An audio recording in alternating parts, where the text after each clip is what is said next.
Clic. Nous enregistrons. Voilà. Alors, bonsoir à tous. Et puis, nous voilà donc réunis encore une fois sur Zoom pour poursuivre notre réflexion sur notre humanité et puis passer donc au troisième chapitre de la Genèse. La semaine dernière, on a vu et on a pu constater combien l'être humain était remarquable, créé à l'image de Dieu. Ça va, Jocelyn? OK, je poursuis. Alors, on a vu combien l'être humain était remarquable, porteur de l'image de Dieu, de sorte qu'il n'y a pas de spiritualité plus profonde que celle qui nous permet de vivre pleinement notre humanité. Et ça, pour moi, c'est un point tellement crucial dans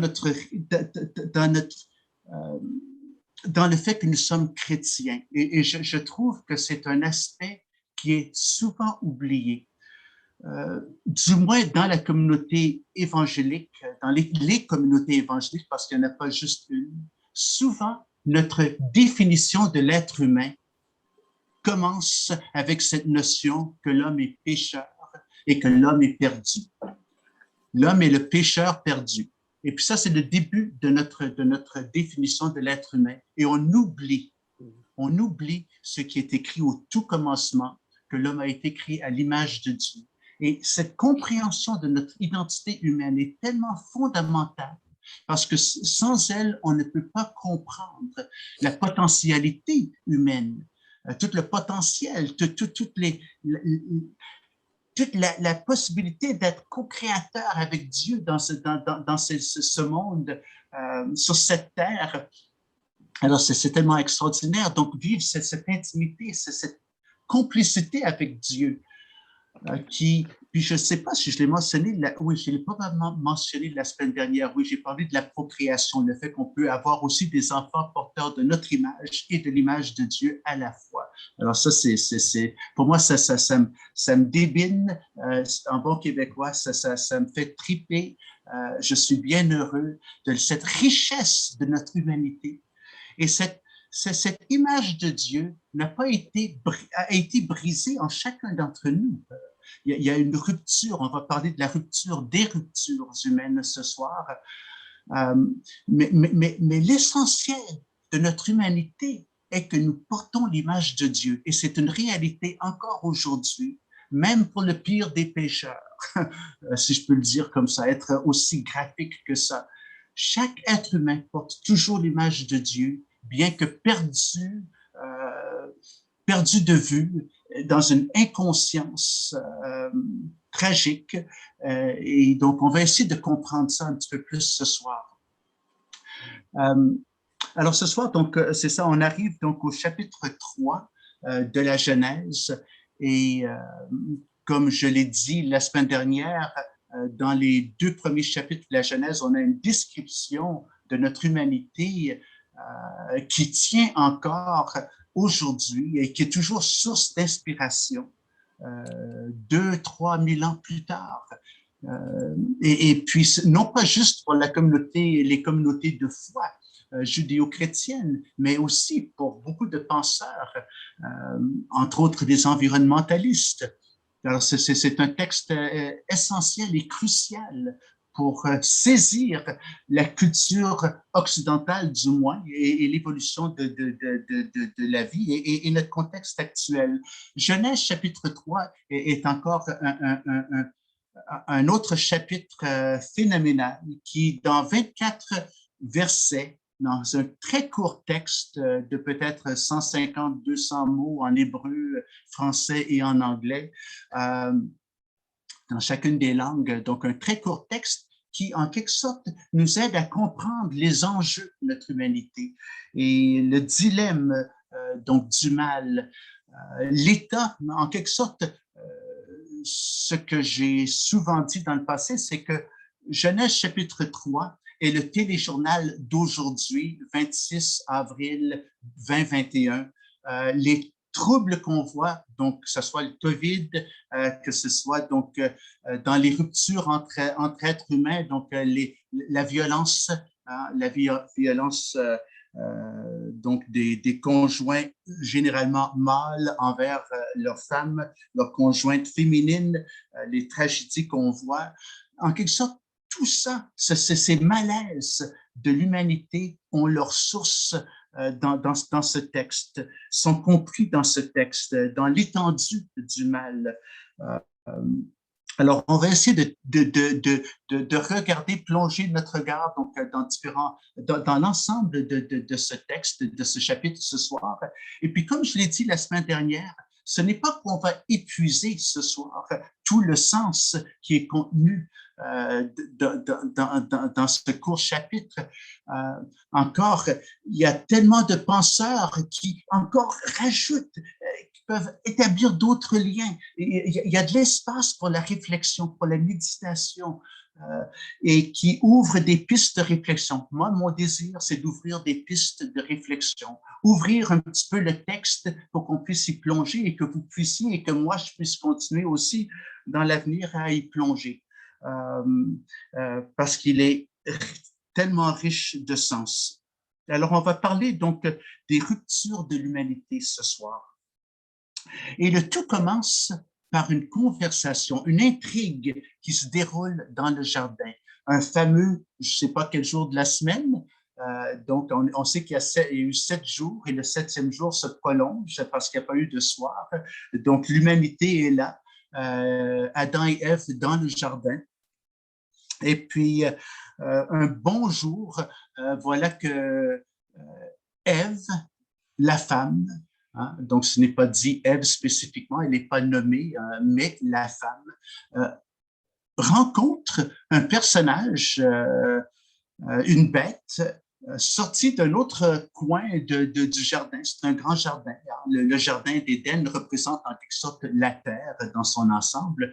Puis voilà qu'il y a un serpent qui lui apparaît dans un arbre et qui commence une conversation avec elle en lui demandant une question, lui posant une question qui semble sûrement innocente à première vue.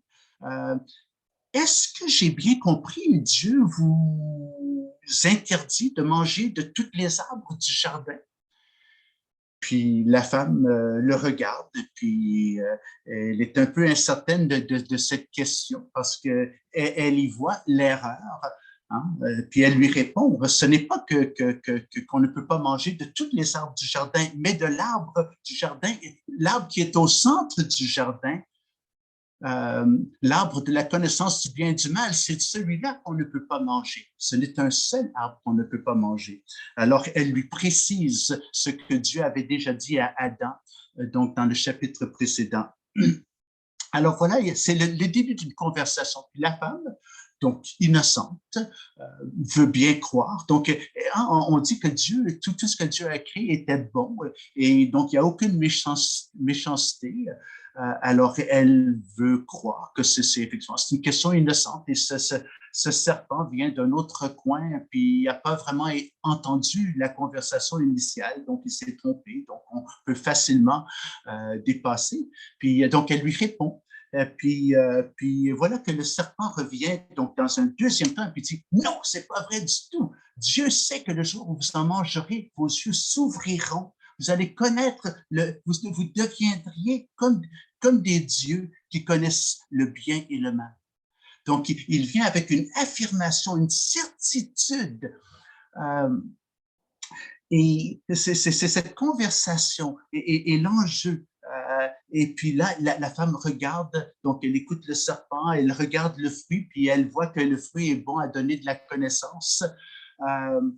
Et puis quelque part, il y a là-dedans donc l'enjeu, un enjeu important, celui de comment est-ce qu'on accède à la connaissance? Comment est-ce qu'on peut comprendre et découvrir vraiment? Quelle est l'approche au savoir?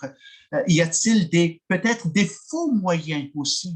Donc, on a beaucoup entendu parler de fausses vérités au cours des dernières années. Ce monsieur n'est plus donc dans le siège principal donc aux États-Unis présentement, mais c'est un peu cette notion-là. Donc, comment est-ce qu'on accède à la connaissance, au savoir? Et puis, parce que ça en fait partie de l'enjeu. Mais voilà que la femme regarde le fruit. Et puis, elle voit qu'il est bon, à donner la sagesse. Il est beau au regard. Puis, quelque part, ce fruit a un certain attrait pour elle. Elle semble remarquer, puis petit à petit, peut-être convoiter ce fruit. Euh, Peut-être pour savoir qu'est-ce qu'il contient vraiment. Puis quand le serpent lui dit, le jour où vous en mangerez, vos yeux s'ouvriront. Vous serez comme des dieux. Donc, connaître la connaissance et le bien. Donc, être comme Dieu, c'est de connaître le bien et le mal. Donc, il y a une nouvelle définition de qui Dieu peut peut-être être, qui lui est transmise. Pour être Dieu, lui, connaît le bien et le mal. Alors, le mot connaître, donc en hébreu, yada, on joue beaucoup donc avec le savoir ici, avec la connaissance. Et puis, et un autre trame dans cette conversation, c'est cette liberté humaine, la liberté de choisir, de soit manger ce fruit ou de se refuser de manger ce fruit-là. Donc, on voit la liberté humaine qui est mise en valeur. Et cette liberté humaine doit avoir une source en Dieu qui, lui, doit être libre pour nous transmettre donc un attribut pareil, donc le fait qu'on n'est pas donc déterminé, on n'a pas juste les instincts naturels d'un chien ou d'un chat ou de n'importe quel autre animal, mais quelque part, on a cette capacité donc de porter un regard et de sorte à pouvoir faire un choix. Et ça, c'est important puis impressionnant. Donc, cette liberté qui est nôtre en tant qu'être humain doit aussi appartenir à Dieu. Puis le psalmiste, dans le psaume 105, je crois, et le verset 3 dit, Dieu est dans les cieux et il fait ce qu'il veut. Alors le psalmiste le dit tout carrément comme ça. Dieu est dans les cieux et il fait ce qu'il veut. Alors Dieu, effectivement, a cette liberté de connaître, de savoir et de choisir. Dieu n'est pas non plus déterminé. Donc, quelque part, dans une compréhension théologique de la divinité, Dieu est un être libre, pas contrôlé, pas figé, pas déterminé, mais avec une certaine liberté. Et c'est cette potentialité qui est importante à retenir dans tout ça. Donc, alors voilà qu'il y a cette conversation dans le jardin, cette intrigue. Puis encore, comme on a dit la semaine dernière, est-ce qu'il y avait vraiment un arbre avec, avec un fruit particulier qui donne la connaissance du bien et du mal? Y avait-il vraiment un serpent dans un arbre? Donc, ce sont des textes, des récits quasi mythologiques, si on veut, mais qui transmettent quand même une connaissance, je pense, véridique par rapport aux êtres humains. Il y a quelque part quelque chose qui sonne juste à l'oreille dans l'histoire quand on la lit et quand on l'interprète, quand on la médite. Alors, y a-t-il ou est-ce que c'est peut-être cette conversation, donc c'est cette projection donc d'un serpent de la part de la femme, peut-être une invention de la femme pour justifier, trouver une justification pour lui permettre de manger de ce fruit. C'est encore une piste de réflexion, une possibilité. Est-ce que la tentation vient uniquement de l'extérieur ou est-ce qu'elle ne vient pas donc de l'intérieur, de la convoitise? D'ailleurs, Paul parle de la convoitise humaine et non pas juste de la tentation du serpent, mais la convoitise humaine. Donc, quelque part, la femme qui regardait ce fruit, qui le trouvait beau au regard, attrayant pour ce qu'il pouvait éventuellement lui transmettre, lui donner, comme information et comme savoir, une certaine certitude, y a-t-il là aussi, donc, dans sa démarche, dans sa réflexion, un désir d'autonomie, oui, Dieu, tu m'as fait à ton image. Oui, tu es merveilleux, puis on est assez extraordinaire en tant qu'être humain. Mais moi, je suis un peu tanné, je suis un peu frustré à l'idée que je ne sois qu'une image. Je n'ai pas le droit d'être une personne de mon propre droit. Euh, je veux être unique. Je ne veux pas avoir toujours à me référencier à quelqu'un d'autre, à quelque chose à l'extérieur de moi, mais je veux devenir ma propre référence. Je veux connaître le bien et le mal. Je veux connaître les choses. Je veux être dans une position de certitude où je peux gérer et puis en quelque sorte contrôler et orienter ma vie comme je l'ai dans mon esprit de le faire. Et c'est un peu, ça fait partie quand même de la réflexion possible dans cette intrigue, dans cette conversation. Y a-t-il là peut-être aussi le début de ce qu'on appelle l'idolâtrie, où la femme attribue à un fruit, à un objet créé, une valeur qui est en fait rien, qui n'est pas validée, qui n'est pas conforme à la réalité, qui dépasse la réalité.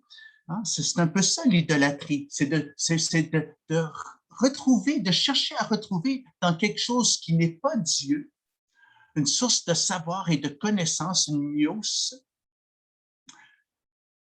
mais de façon injustifiée. Puis, donc, est-ce qu'il y a là, donc, dans la réflexion de la femme, une certaine justification? Elle se cherche un moyen de pouvoir un peu contourner Dieu, se raisonner. Et vous avez été comme moi, jeune enfant. Et puis, moi, je me souviens à plusieurs reprises dans mon enfance, quand je voulais quelque chose, mais il fallait que je me trouve une raison pour me convaincre que c'était OK. Et je me souviens, c'est une petite histoire un peu comique, je me souviens quand j'avais 7, 8 ans, on arrivait proche de Pâques et je me suis dit, ah, je vais acheter un cadeau pour mes parents pour Pâques. Et je suis allé donc dans un petit dépanneur où on vendait des bonbons, puis j'ai acheté un paquet, donc un sac plein de chocolat.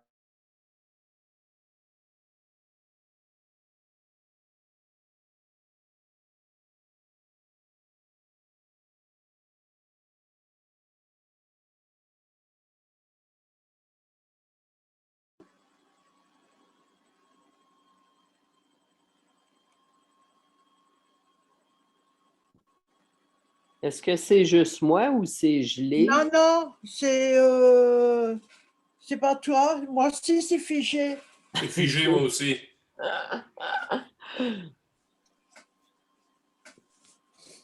J'ai un problème d'Internet chez lui, alors. Ouais. Possible.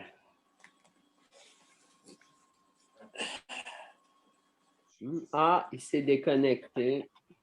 Ah, Nancy, c'est toi l'animatrice maintenant. Ça disait ça. Ben oui, parce qu'il est parti, puis Oui. ça a tombé sur moi. Bon, ben je vais vous animer. En attendant le retour de Moi, Pierre. je trouve ce texte-là extrêmement sexiste. Mais je vais attendre Pierre pour en parler. Il y a Jean Charest qui est avec moi qui essaye de rentrer dans la réunion.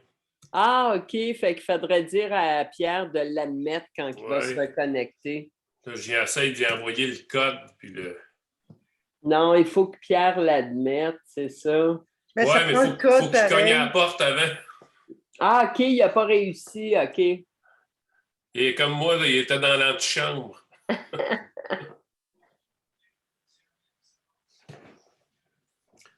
Bon.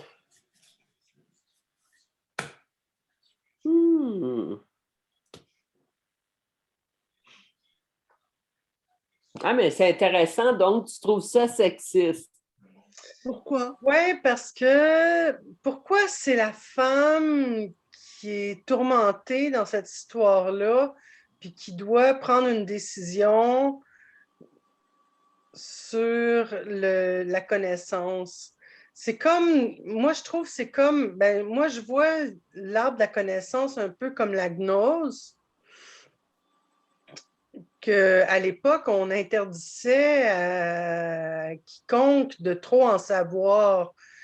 Le savoir était réservé à certaines personnes.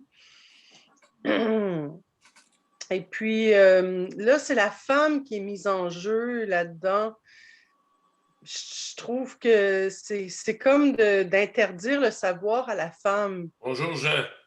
Bonjour, Jean. Salut, Jean. On attend que Pierre se Voilà. reconnecte. Ben, bonjour, désolé de mon retard. Je viens de vivre sur des émotions en fin de semaine. J'ai célébré la funéraille de mon père. Fait qu'aujourd'hui, je me suis remis de ça. Fait que Sympathie. Sympathie. Merci beaucoup. Oh oui. Ah là là là là. Ton père est décédé tout récemment? 92 ans dans un CHSLD et oui, c'est laissé aller. C'est triste. C'est triste. Wow. Toutes nos condoléances. Merci beaucoup, très apprécié. Oui, vraiment. Hier, j'ai fait un mémorial pour mon père devant toute la foule là-bas, là, puis ça s'est bien, très, très bien passé. C'est toujours faire la part des choses entre faire rire les gens ou l'aspect solennel. C'est vraiment pas évident, mais ça a très bien fonctionné. C'était filmé pour tous ceux qui ne vont pas venir au salon, puisqu'on pouvait seulement connaître 25 personnes au salon. Mais c'était donc par YouTube à travers le Québec, pour ceux qui voulaient les voir. C'est bien. Excellent, excellent, super. Bien heureux de te voir parmi nous. J'ai remarqué aussi, donc j'ai été coupé, je ne sais pas pourquoi, mais je vous ai retrouvé. Mais j'ai vu que Pierre avait aussi essayé de se joindre. Donc, vous me demandez le lien. Alors, je vais de nouveau ouvrir la discussion. Alors, je lui ai donné le lien. Je suis reconnaissant pour Jocelyn qui me l'a donné. OK, OK. Donc, Pierre va peut-être se joindre à nous, je l'espère. Voilà, donc... Pierre, pendant ton absence, on a discuté un petit peu, puis Nancy nous disait qu'elle trouvait ça sexiste, le fait que ce soit passé par la femme, l'aspect de ne pas avoir accès à la connaissance. Fait qu'en tout cas, on en parlera tantôt, là.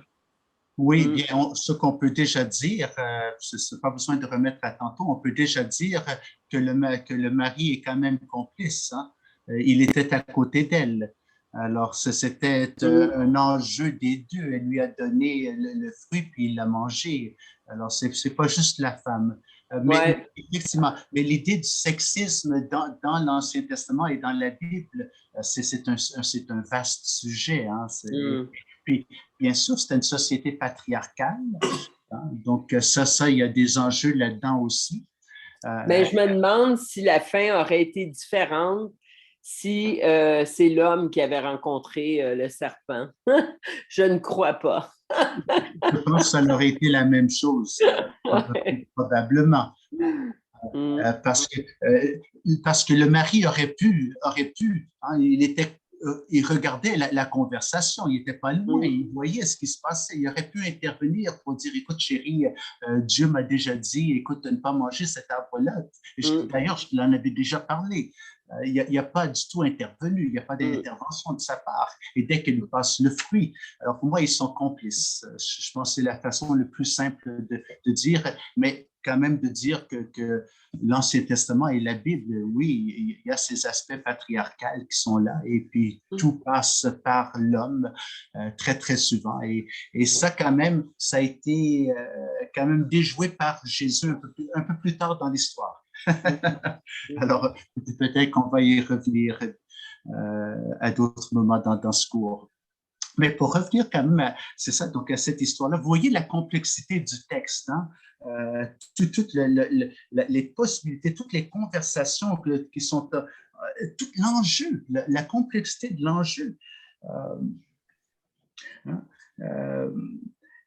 Mais peut-être pour revenir, donc je pense que je suis assez ouvert, assez décortiqué, je pense, les premiers versets. Ce que je veux peut-être souligner ici, c'est le fait que lorsque le serpent offre le fruit à la femme et en lui disant que vous allez connaître, vos yeux s'ouvriront, vous allez connaître le bien et le mal et vous serez comme Dieu. qu'est-ce que ce fruit comportait vraiment pour la femme et pour l'homme? Qu'est-ce que ce fruit comportait vraiment? Est-ce que ce fruit leur donnait l'accès à la connaissance du bien et du mal? Qu'est-ce qui manquait à leur connaissance, en fait? Qu'est-ce qui manquait à leur expérience de la connaissance? D'ailleurs, le mot connaissance, comme on l'a déjà dit, yada en hébreu, la connaissance hébraïque, c'est quelque chose qui se vit, qui s'expérimente. C'était pas, donc, et déjà, le fait de manger le fruit vient redonner cette notion, renforcer cette notion-là. Aussi, le fait que Adam connut sa femme et ils ont eu un garçon. Alors, la connaissance yada, c'est une connaissance expérientielle. C'est quelque chose de vécu. Donc, alors, quel est le vécu? Quelle est l'expérience que le serpent veut que la femme et l'homme puissent vivre, expérimenter? Pour ce qui est de la connaissance du bien, est-ce qu'il leur manquait quelques informations ou est-ce qu'ils avaient une connaissance suffisamment importante pour ce qui est de la connaissance du bien? Est-ce qu'il leur manquait quelque chose? Le fait que Dieu, en les créant... Je pense que non. Là. Oui, quand le texte dit que Dieu, en créant l'homme, dit, mais écoute, puis le 6e jour, c'est très bon. Tous les autres jours, il dit, c'est bon. Puis voilà, c'est très bon. En quelque sorte, le contexte, l'environnement, le monde et l'être humain lui-même est bon. C'est l'expérience même, c'est la nature même de l'être humain, d'être très bon, pas nécessairement sur le plan moral, mais dans sa nature, dans son être. Donc, pour ce qui est de la connaissance, de la bonté, ils avaient déjà la parole de Dieu. Donc, qui à la fin de chaque jour de la création dit, voilà, c'était bon, c'est bon. Et puis, alors, il a entendu, puis en même temps, il expérimente par la qualité de vie qui est la sienne dans le jardin. Il y a une richesse de vie. Il est nourri. On a parlé de l'émerveillement donc la semaine dernière. Alors, pour ce qui est, donc, il n'y a rien à rajouter pour ce qui est de l'expérience ou de la connaissance du bien. C'est déjà là. Pour ce qui est de la connaissance du mal, qu'est-ce qui lui manquait comme information? Il avait déjà l'information théorique, si on veut, par le fait que Dieu avait dit à Adam, mais mangez pas de ce fruit, car le jour où vous en mangerez, vous allez mourir. Alors déjà, il a la connaissance théorique. En quelque sorte, la seule chose qui manque à la connaissance de l'homme et de la femme dans le jardin, c'est l'expérience de la mort, l'expérience du mal qui est la mort, qui est la cessation de la vie. Alors donc, en quelque sorte, c'est un fruit empoisonné. Hein, donc, l'histoire, Blanche-Neige et les 7 nains, c'est pas ça? Donc, Snow White and the Seven Dwarfs. Puis, on a déjà cette image-là du fruit, du fruit empoisonné qui a été repris. Alors, en quelque sorte, il manque rien à la connaissance véritable. Et puis, quelque part, il y a quelque chose qui chatouille la femme. Elle veut aller plus loin, elle veut connaître. Et l'homme, à ses côtés, il y a quelque chose, un mystère, quelque chose qui est inconnu, une expérience qu'ils n'ont pas faite, qui n'est véritablement pas nécessaire à leur bien-être. Quelque part, est-ce qu'on peut peut-être être obsédé par certaines choses qui ne nous regardent pas, qu'on peut laisser sur la tablette. On n'a pas besoin de savoir. Ou peut-être qu'on peut accéder au savoir au bon moment. Donc, est-ce que c'était que Dieu veut garder l'homme et la femme dans l'ignorance pour toujours? Parce que Dieu dit, Dieu répond au verset 22, il dit, maintenant que l'homme est devenu comme l'un de nous pour ce qui est de la connaissance du bien et du mal. Donc, Dieu affirme et reconnaît que lui a fait l'expérience du bien et du mal. Il connaît, il a vécu, il a ressenti, il a expérimenté le bien comme le mal. Alors Dieu confirme que le serpent avait raison. Il y a cet enjeu aussi dans le texte qui est assez intéressant.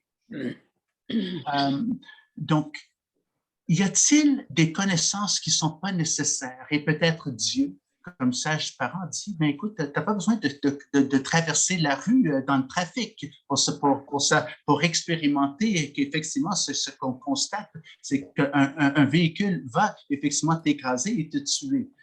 Non, tu n'as pas besoin de vivre cette expérience-là. Donc, est-ce que c'est aussi la protection que Dieu veut apporter à l'enfant, homme et femme, nouveau-né dans le jardin d'Éden? Donc, au début de l'humanité, est-ce que Dieu cherche à protéger? Donc, peut-être il y a certains aspects de la vie où on doit apprendre aussi à se restreindre. Il y a des restrictions aussi pour notre bien. Alors, il y a tous ces enjeux-là qui sont inclus dans ce texte-là. Mais ce que j'aimerais vous demander, parce que je vous ai demandé donc de lire le texte avant ce soir, en vous posant donc au moins la question, quelles sont les ruptures qu'ont expérimentées? Quelles sont les relations qui ont été brisées dans le fait que l'homme et la femme ont mangé du fruit? Hein? Puis bien sûr, il est dit donc au verset 8 au verset 7 que la femme a mangé du fruit et elle a donné à son mari. Leurs yeux se sont ouverts et ils ont vu qu'ils étaient nus. Alors, donc, on a commencement, donc, le résultat, en quelque sorte, de l'acte. Il y a eu un acte, une action posée. Ils ont mangé du fruit qui était défendu de manger. Et puis, il y a eu des conséquences, des enjeux. Alors, quelles sont les relations de l'homme ou de l'humanité qui sont compromises par ce geste? Est-ce que vous avez eu le temps d'y réfléchir? Vous avez quelques pistes?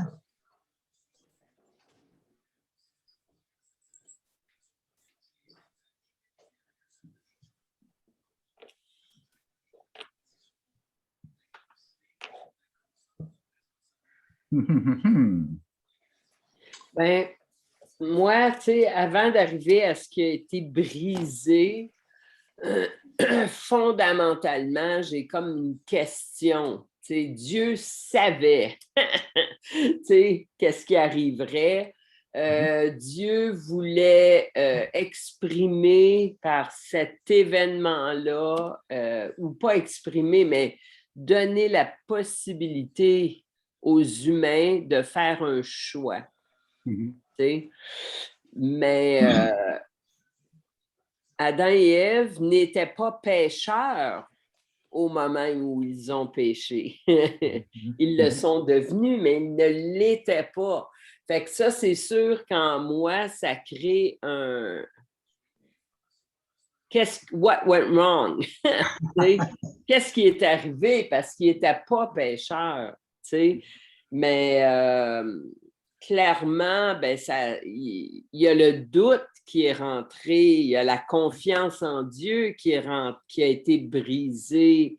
De savoir qu'ils étaient nus, ben, c'est pas mal qu'ils soient nus. Qu'est-ce qu'on veut dire par être nu dans ce passage-là?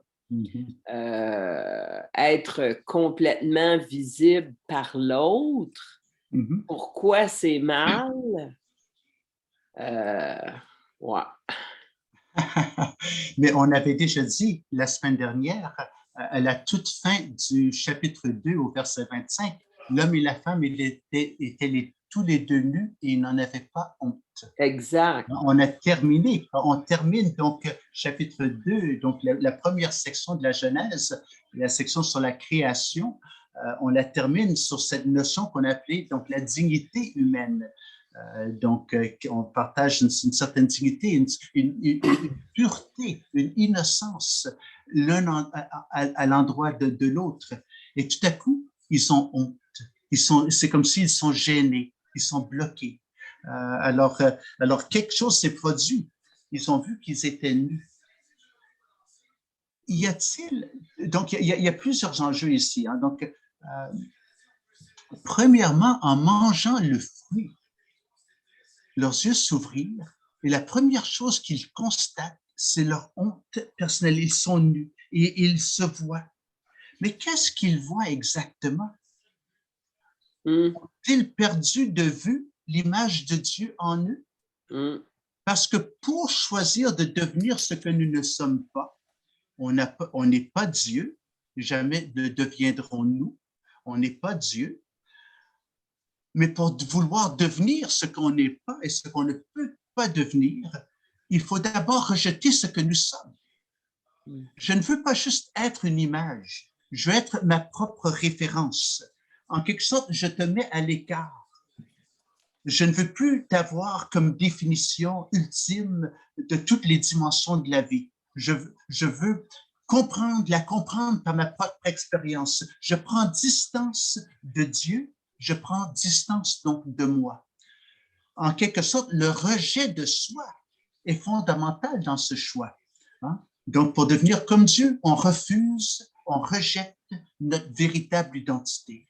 On perd de vue le Dieu en nous, hein, l'image de Dieu, cette intimité, cette relation tellement intime et proche.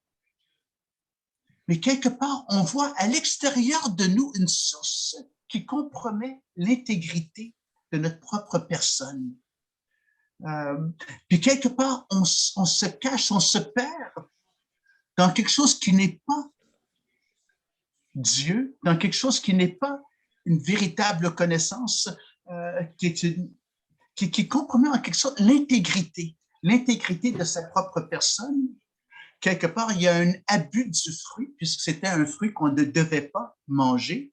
Donc, au niveau environnemental, il faut aussi respecter les créatures et les fruits et les arbres et les plantes.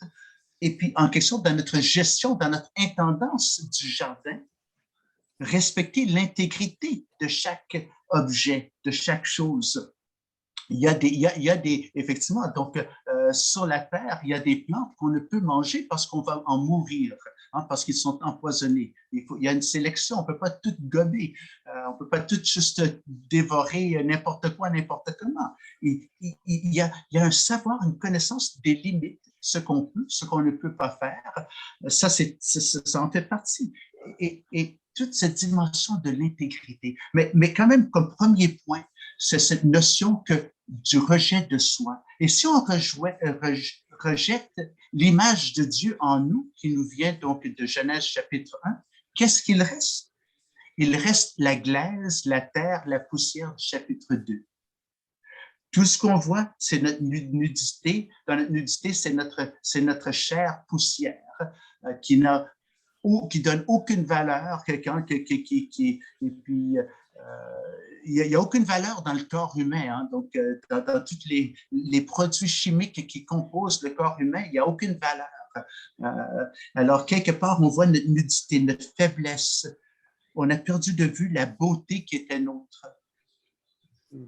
On devient glaise, on devient poussière, sans valeur, d'un jour au lendemain, dans un clin d'œil. Alors, quelle tragédie. Donc, quelque part, l'homme et la femme voulaient manger du fruit pour en quelque sorte être vêtus et devenir égal à Dieu, puis quelque part être glorifiés. Puis au lieu de cela, donc ils voulaient porter, ils se cachent. Et il y a un malaise dans cette humanité, une perte d'identité, une confusion, un manque de confiance en soi, une insécurité profonde qui s'installe, qui s'établit, un malaise. Puis la femme dit, mais si l'homme a trompé Dieu, est-ce que je peux lui faire confiance à lui aussi? Il va peut-être un jour me tromper. Puis l'homme dit la même chose par rapport à la femme. Alors, sur quelle base peut-on fonder les relations justes, droites, de respect, d'amour? Si Dieu n'est plus donc le centre de notre identité comme image de Dieu, si Dieu n'est plus notre référence pour connaître le bien et le mal, alors comment est-ce qu'on peut jauger les limites? Comment est-ce qu'on peut faire confiance plus loin? Tout est à redéfinir parce qu'on a rejeté les définitions qui nous étaient données par Dieu. Alors, on se retrouve dans une ambiguïté, dans une confusion où le manque de confiance s'installe, le manque de confiance envers Dieu, parce que Dieu sûrement nous triche le fait qu'il ne nous a pas invités à manger nous aussi de l'arbre du bien et du mal que lui semble se permettre de manger. Alors, Dieu, est-ce qu'il nous trompe? Alors, les soupçons, le manque de confiance qui s'installe, le manque de foi et le début des soupçons à l'égard de l'un et de l'autre, ça vient tout mêler les cartes. Alors, c'est assez tragique. Donc, les relations qui sont brisées, juste dans cette courte histoire-là, la relation avec Dieu, parce qu'on l'a écarté complètement. Puis Dieu, même quand il vient marcher un peu plus tard, un ou deux versets plus loin, il vient marcher dans le jardin, donc avec la brise du soir. Puis voilà, puis qu'il est en train d'appeler Adam, où es-tu? Donc, il vient, comme il fait tous les soirs, une petite balade dans la forêt du jardin. Et puis, pour un peu, c'est ça, donc simplement jouir du beau temps, du coucher du soleil et peut-être s'entretenir quelques minutes avec Adam et Ève, comme il fait tous les soirs, avant qu'ils se couchent. Et donc, voilà que Dieu vient. Puis tout à coup, eux ont peur de Dieu, ils vont se cacher derrière des buissons. Tout à coup, ils ont peur de celui qui est bon. On a dit que l'œuvre d'un artiste, la semaine dernière, on a dit que l'œuvre d'un artiste est une représentation de sa personne. Et si toute la création est bonne, comme nous dit le texte de la Genèse, c'est parce que l'auteur lui-même est bon. Alors pourquoi peut-on avoir peur de lui? Alors, une redéfinition de Dieu, on le voit différemment. On n'a plus confiance dans notre relation avec lui et on le met à l'écart. Alors, vous voyez, donc sur le plan spirituel, il y a comme un malaise, un échec. Il y a une relation qui est brisée, qui a besoin d'être restaurée quelque part. Mais on voit donc c'est cette relation qui est brisée, l'homme qui se cache de Dieu, qui n'a plus confiance. Les êtres humains n'ont plus confiance en eux-mêmes. Hein, ils se cachent l'un de l'autre. Il y a un rejet de soi. Donc, déjà, sur le plan psychologique, dans la relation individuelle, on se regarde, on voit rien. Quelle valeur est-ce que j'ai dans ce monde? Malheur à moi, je ne vaux plus rien, je ne suis pas aimable, il n'y a rien d'attrayant en moi. Alors, pourquoi quelqu'un voudrait-il même penser à moi? Et puis, aussi bien m'enlever la vie. Je suis un peu tragique, là, mais vous comprenez? Donc, sur le plan psychologique, le malaise de l'être humain donc, qui s'installe. La relation de l'homme et de la femme, on l'a déjà dit, au niveau social, au niveau sociologique, les tensions qui s'installent entre les êtres humains. Et puis ça, ce n'est que le début. L'incompréhension, la méfiance l'un de l'autre, la distance qu'on prend l'un de l'autre. Puis on s'habille, puis dans la nudité, on cherche à la cacher et on se met des feuilles de figuier à la dernière mode, Tommy Hilfiger, Calvin Klein, je ne sais pas qu'est-ce que vous aimez comme mode, mais toujours on veut que nos feuilles de figuier soient à la dernière mode pour être acceptables, pour être beau du moins à l'extérieur, attrayant au moins à l'extérieur, qu'on voit à l'extérieur et non pas nous à l'intérieur qui nous sommes dans le cœur, dans l'esprit. Alors on se cache, on prend une distance. Donc, vous voyez, les échecs au niveau spirituel, au niveau psychologique, au niveau social, mais aussi environnemental, parce que c'est le fruit qu'ils ont mangé, dont ils auraient dû respecter l'intégrité de ce fruit pour ne pas s'en manger, apprendre à vivre la restriction, se restreindre. Mais ils se sont, puis Dieu a maudit la terre à cause de l'homme. C'est pas tellement que Dieu a maudit la terre, mais la terre est maudite parce que Dieu l'a maudit parce qu'il a mis sous notre intendance, puis on en a abusé. Puis ça fait des milliers d'années qu'on abuse de la terre de différentes façons, puis on voit les conséquences aujourd'hui, hein, avec le climat et tout. Alors, c'est toute la déresponsabilisation, puis l'accusation, la victimisation. C'est oui. Qu'on voit dans la relation entre les deux humains qui se perpétuent aujourd'hui. Oui, oui, Mm. oui. Et pas juste, oui, c'est ça, et pas juste entre les hommes et les femmes, mais Mm. entre les patrons et les Ouais. employés, hein, comme on voit donc ici à Montréal avec les gens qui travaillent dans le port de Montréal, qui sont en grève depuis ce matin. Hein, donc, tous les enjeux, donc la méfiance dans toutes les relations possibles. Au niveau racial, on en parle hein, ici au Québec. Puis on parle donc de ces Atikamekw, le peuple autochtone donc, du Québec qui sont méprisés dans un hôpital dans la ville de Joliette, qui est la ville voisine de Manawan. Donc, tous les enjeux, en quelque sorte, ont leur source quelque part. Hein. Donc, et puis, il y a une prolongation, puis un approfondissement, une complexification de ces ruptures, de ces méfiances. Et les enjeux nous mènent jusqu'à aujourd'hui. C'est pour ça que je dis que Genèse chapitre 3, ce sont les nouvelles d'aujourd'hui qui nous sont racontées 3000 ans auparavant. C'est la suite logique des choses. Mm. Alors, donc c'est assez tragique. Est-ce que le texte nous laisse uniquement comme ça? Donc, et pour ce qui est donc donc de la terre maudite, on parle donc ici, donc j'ai parlé hein, donc sur les plans, donc toutes les ruptures, c'est les plans spirituels, social, psychologiques, mais aussi environnemental et économique, parce que l'économie est basée sur l'écologie. Hein, donc les premières matières, les premiers fruits de la terre. Et l'économie ne peut pas juste s'en distancier complètement, même dans un monde virtuel et digital d'aujourd'hui. Alors, donc, l'économie et l'écologie sont toujours entremêlées étroitement. Hein, le pétrole, si on veut, on parlait de charbon tantôt, ça fait partie de la même histoire. Alors, La santé aussi. oui, effectivement. Ouais. Et puis, il y a une dégénérescence qu'on peut voir donc, dans les chapitres de la Bible. Ce qui est intéressant, c'est que dans le chapitre 4 ou 5, on parle d'Adam qui a vécu jusqu'à 961 ans ou quelque chose comme ça. Puis, il semble que les gens avaient des longues vies auparavant. Abraham avait 75 ans quand il est parti, il avait 100 ans quand il est devenu père. Alors, on a ces histoires-là donc, dans la Bible qui sont transmises. Puis, on parle de maladies, de maladies physiques. Plus loin dans les chapitres, après plusieurs générations, c'est comme s'il y a une dégénérescence progressive, une complexification donc, de l'état humain. Et ça inclut la santé physique et mentale. L'enfantement. L'enfantement, oui. Alors, la souffrance de l'enfantement.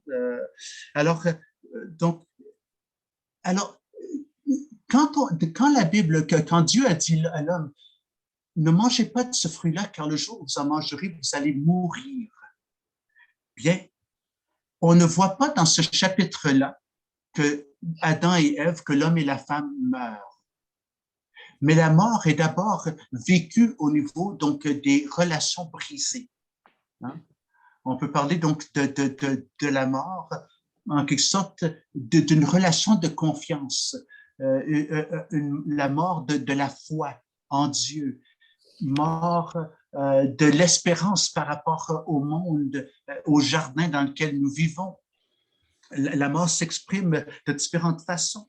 La mort progressivement va devenir aussi physique, la mort physique, la mort relationnelle et éventuellement la mort éternelle, donc la cessation totale de la vie. Mais ça va être pour une réflexion un peu plus tard. Donc, il y a différentes expressions, donc différentes représentations de la mort dans les textes bibliques, mais les trois principales, la mort physique, la mort relationnelle, la mort éternelle. Et ici, on en est donc à la rupture initiale au niveau relation. Donc, est-ce que ça veut dire donc que l'homme est obligatoirement voué à la mort physique et à la mort éternelle, puisqu'il a mangé du fruit? Puis la conséquence du péché, c'est la mort. Est-ce que c'est absolu puis c'est immédiat? Il semble qu'il y a une période de temps. Donc, c'est pas une conséquence immédiate. Est-ce qu'il y aurait eu possibilité pour Adam et Ève, quand ils ont vu qu'ils étaient nus, de dire, oh Dieu, oh là là là là là là, on a vraiment fait gaffe, on a vraiment mal fait. Désolé, désolé. Et s'il y avait eu peut-être à l'instant même une forme de regret, de repentance, de confession, de dire, Dieu, au secours, on se perd, on a vraiment mal fait. Est-ce qu'il y aurait pu, peut-être, est-ce que la confiance, la relation, ces relations-là auraient pu être peut-être préservées? Hein? Est-ce que c'était si nécessaire, absolument nécessaire que l'histoire humaine se dégrade au point où nous en sommes aujourd'hui? Ou est-ce qu'on aurait pu mieux construire en avouant? Puis même quand Dieu vient dans le jardin, un peu plus tard, avec la brise du soir, puis il appelle, Adam, où es-tu? Où es-tu? On se rencontre tous les soirs. Tous les soirs, tu es là quand je viens. Puis même, on arrête parfois à manger un cornet de crème glacée ensemble pendant qu'on marche et qu'on bavarde par rapport à la journée. Qu'est-ce que s'est passé? Où es-tu? Alors Dieu, lui, en quelque sorte, lui ouvre la porte pour venir vers lui, mais il se cache. Puis quand il vient devant Dieu, il se donne raison et dit, écoute, voilà ce qui s'est passé, puis j'ai eu peur. Mais comment as-tu eu peur? Tu sais que je suis bon, que le monde est bon. Pourquoi as-tu eu peur? As-tu mangé du fruit? Puis en quelque sorte, Dieu lui ouvre la porte pour qu'il... Mais non, c'est la femme, oui, j'en ai mangé, mais c'est la femme. Au lieu d'avouer, au lieu d'accepter pleinement son état, son échec, sa part de responsabilité, il s'en défend. Il se trouve toujours un raisonnement. Et alors on ne peut pas bâtir là-dessus. On ne peut pas bâtir sur ce manque de transparence et d'honnêteté. Hein, il y a une malhonnêteté là, et donc un manque d'intégrité. Et la confiance, pour que la confiance soit rétablie, ça prend que les gens soient nus, pleinement transparents, pleinement honnêtes. Voilà où les choses en sont. Voilà ce que j'ai fait et je le regrette amèrement. Alors, il y aurait eu peut-être possibilité, mais quoi qu'il en soit, bien que ce texte-là, puis encore là, on parle des versets, on a parlé donc un peu de la conversation entre les versets 1 à 7, et après ça, les versets 8 à 17, on parle un peu de tous les enjeux, les conséquences, les ruptures des relations, puis il nous reste encore quelques versets. Y a-t-il quand même, malgré la tragédie ici, puis comme je l'ai dit le premier jour, la semaine dernière, si on ne comprend pas ce que Dieu a fait donc dans la création, lorsqu'il nous a créés à son image, si on ne comprend pas la beauté et la grandeur de ce qu'il a fait, on ne peut pas comprendre non plus la gravité du péché, de ce qui a été véritablement perdu. Mais si on ne comprend pas ce qu'on a vraiment perdu, on ne peut non plus comprendre pleinement quel est le salut qui nous est offert par Dieu à la suite des choses. Mais ici, il y a quand même quelques paroles, quelques pistes d'espérance. Est-ce que vous avez pu, dans votre lecture, retracer quelques points d'espérance dans ce texte? Pierre, moi, si je peux, j'ai travaillé très fort sur ce texte pour l'avoir sur un autre angle. Okay. Parce qu'il semble, quand on nous parle de Dieu dans Genèse, tout le focus semble être sur Dieu le Père. Moi, j'étais un grand croyant dans la Trinité. Oui. Je me suis posé la question, où était la Trinité dans cet épisode-là? Et j'essaie d'imaginer Jésus-Christ et le Saint-Esprit dans les cieux, regardant tout ça comme spectateur et laissant le Père intervenir. Moi, ce que je perçois comme relation brisée, je perçois qu'à partir de ce moment-là, il y a une sorte de mode visitation plutôt qu'habitation. Mhm. Parce que dans l'Ancien Testament, on voit que Dieu va et vient. L'Esprit de Dieu va et vient. Le peuple obéit, il vient, il désobéit, il part. Et donc, mais dans le Nouveau Testament, on voit avec ce que Jésus-Christ a fait, mais en mode habitation, où ce que maintenant il est avec nous pendant tout temps. Mais pendant cette période où ce que ça s'est passé dans le jardin d'Éden et tout ça, moi j'ai tenté de visualiser la Trinité, Jésus-Christ et le Saint-Esprit, qui laissait comme la, la présence au Père pour gérer tout ça, sachant très bien qu'éventuellement, il y aurait ce qui s'en viendrait plus tard. C'est cet angle-là que je l'ai perçu. OK, OK. J'aime beaucoup cette notion, donc la différence entre habitation et visitation, parce qu'il y a une visite, hein, donc le Père qui visite. Non, ça c'est très intéressant. Merci, Jean. Parce que dans le jardin d'Éden, ils étaient en mode habitation. Oui, oui, oui. Et puis là, ils sont devenus en mode visitation jusqu'à ce que Jésus-Christ vienne les remettre en mode habitation. Excellent, excellent. Super, Et, merci. et ils sont tous les trois là, si je peux me permettre. Il dit, ils sont comme l'un de nous. Donc, oui, c'est vrai. En ce qui concerne, ils sont déjà là ensemble, l'Élohim, le nous. Exactement. Il y a un rapport à la Trinité aussi qui est là. Excellent. Il y a un petit truc que je trouvais intéressant aussi, c'est que ils vont le fermer, le jardin. Et en tout cas, là, je vais aller ce que ça m'inspire, là, mais il va fermer pour pas qu'ils vivent éternellement, justement, dans cet effet de séparation-là. Ça me suggère déjà que le Fils préparait la rédemption dans cette Trinité-là. Ça me suggère déjà, non, il ne restera pas éternellement dans cette mort-là. Il va y avoir une rédemption possible. Et là, les trois de concert, moi aussi, j'aime bien, Jean, cette vision du Dieu trinitaire là-dedans. Donc, où on voit plus loin et on va voir les effets, comme Pierre, tu parlais tantôt, d'une dégradation. Mais au plus loin, on va voir une rédemption, un rachat. Intéressant, vraiment super, merci. Hein, ça vient enrichir. Je cherche quelque part, dans un endroit, Dieu parle et dit que je mettrai inimitié entre toi. Au verset. C'est pas 3,16, ça? Bien, quoi qu'il en soit, l'inimitié, c'est le contraire de l'amitié. Hein? Donc, c'est tout ce qui obscure et qui rend la relation difficile, tendue.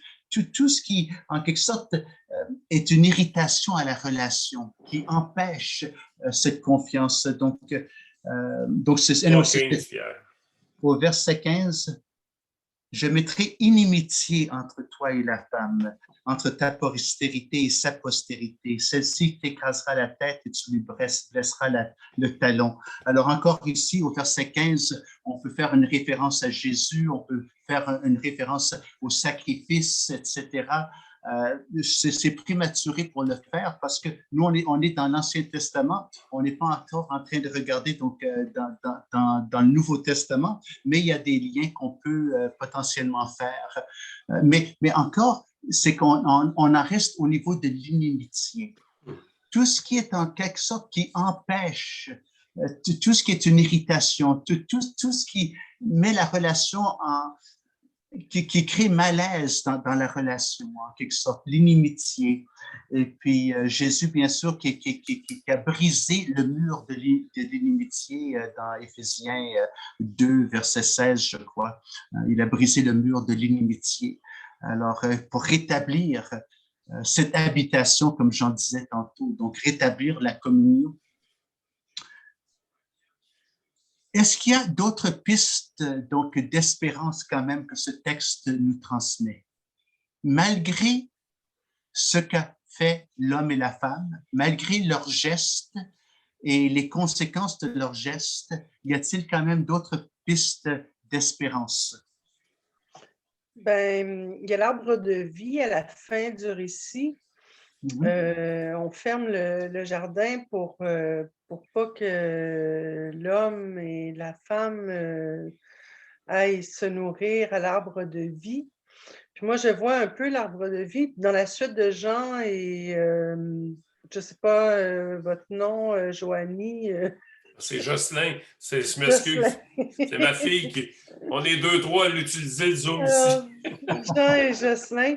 Je vois un peu l'arbre de vie comme vous n'êtes pas prêt encore pour avoir la vie éternelle. Vous devez attendre, puis on sait qu'un jour, pour Dieu, c'est 100 000 ans dans la création. Donc, pour lui, la venue de Jésus, c'est dans pas long, là, c'est dans un jour, ça s'en vient.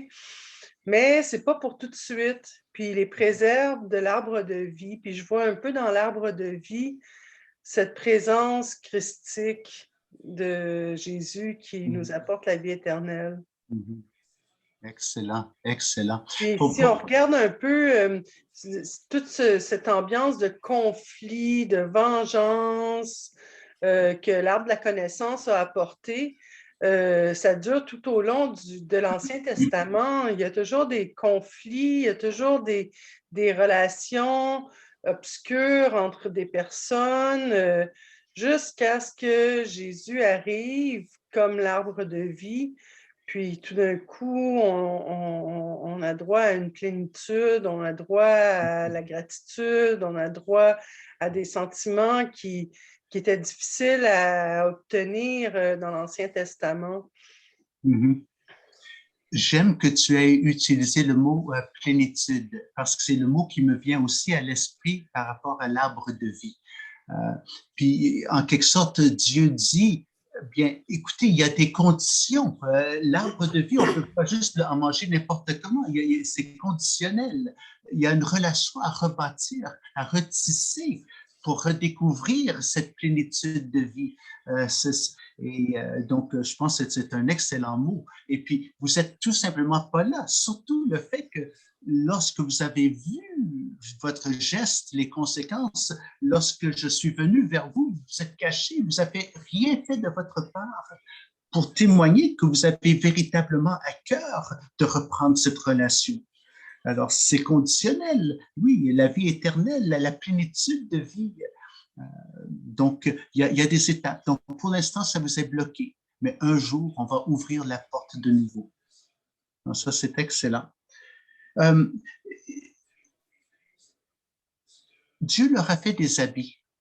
Au verset 21 ou 22, au verset 21, l'Éternel Dieu fit à Adam et à sa femme des habits de peau, et il s'en revêtit.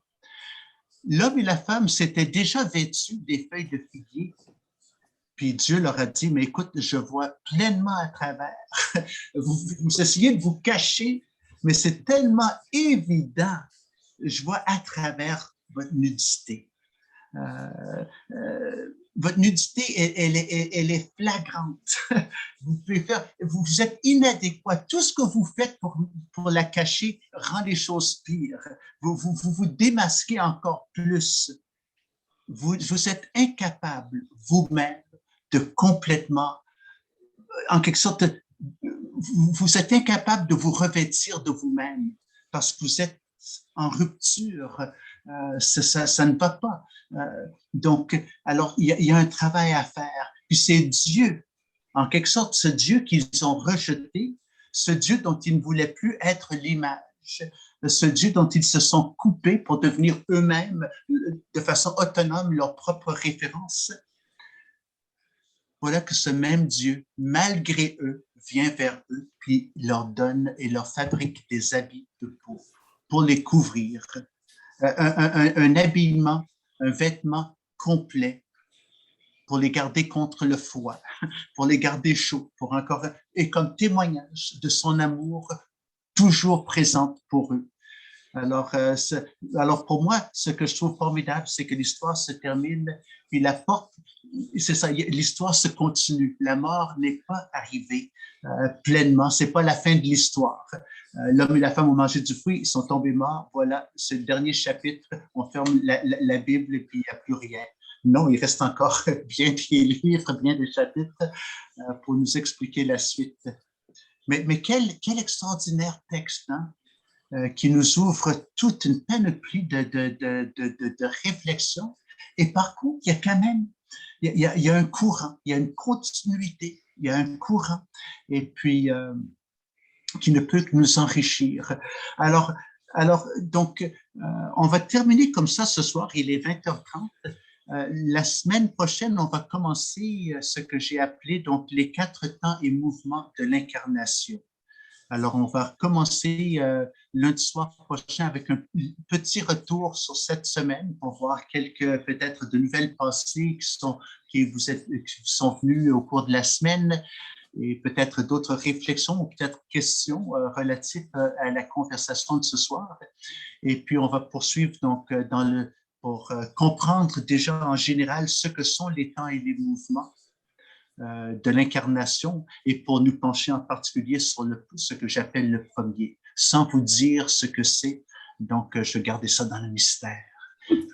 Donc, pour au moins être sûr que vous soyez là la semaine prochaine. Alors voilà, donc je vais terminer l'enregistrement ici, puis on peut rester encore quelques minutes. Juste, ça me dérange. OK, on va terminer avec Claudia. OK. Bien, je veux juste dire, tu sais, comme tu dis, Dieu pourvoit pour des habits. Fait que ça nous démontre sa bonté. Puis moi, quand je regarde, tu sais, le fait que Dieu aurait pu décider, ben on recommence à zéro. On recrée un Adam et Ève, on repart à zéro. Mais non, tu sais, oui, la femme va enfanter dans la douleur, mais elle va continuer d'enfanter. Oui, l'homme va pouvoir continuer de cultiver à la sueur de son front, mais il va pouvoir continuer de cultiver parce que Dieu savait évidemment qu'il y aurait une rédemption éternelle qui arriverait. Fait que pour moi, ça, c'est un certain espoir. Ben, un espoir. Un espoir quand même fondé, hein, un espoir fondé quand même. Ouais. Et on voit quand même dans ce dernier geste de Dieu de fabriquer ses habits, on voit, comme tu l'as dit, encore sa bonté qu'il exprime. Dieu du premier chapitre est toujours le Dieu du troisième chapitre. Il est toujours bon et son action et les fruits de son action sont toujours bonnes. Bon, alors on voit la constance de son caractère. Et c'est là-dessus, en quelque sorte, qu'on construit notre espérance sur lui, non pas sur Adam et Ève, mais sur lui. Alors ça, c'est très, très fort, très, très intéressant. Sur Elohim. Là-dessus, on va se retrouver donc la semaine prochaine.